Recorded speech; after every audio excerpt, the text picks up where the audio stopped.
উচ্ছেদের ওপর অন্তর্বর্তী স্টে অর্ডার কলকাতা হাইকোর্টের জুন মাসের শেষ সপ্তাহ পর্যন্ত নির্দেশ বহাল থাকবে। মামলার পরবর্তী শুনানি 10ই জুন ধার্য করা হয়েছে বলেই আমরা খবর পাচ্ছি। এই বিষয় নিয়ে আমরা আপডেট নিয়ে নিই। আমাদের সঙ্গে অনবাংশু নিয়োগী রয়েছেন, আমাদের প্রতিনিধি টেলিফোন লাইনে।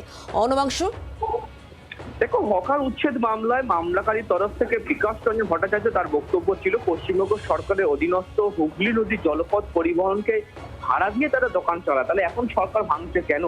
সুতরাং এই মামলাকে তারা স্টে অর্ডার চেয়েছিল। কলকাতা হাইকোর্ট সেই মতো একটা স্টে অর্ডার দিয়েছে জুন মাসের শেষ সপ্তাহ পর্যন্ত। কিন্তু বলা হয়েছে এটাও যে ওই দিনকে হুগলি নদী জলপথ পরিবহন প্রতিনিধি তারা থাকবেন। শুনানির পরে উচ্ছেদ সম্পর্কিত বিষয় সিদ্ধান্ত গ্রহণ করবে রেল কর্তৃপক্ষ এবং সেই সিদ্ধান্ত রিপোর্ট আকারে জমা করতে হবে কলকাতা হাইকোর্টে। তাই আগামী 10ই জুন সমস্ত রিপোর্ট পেশ করার পর হাইকোর্ট সিদ্ধান্ত নেবে যে হকার উচ্ছেদ বা বহাল থাকবে না তাদেরকে বসতে দেওয়া হবে।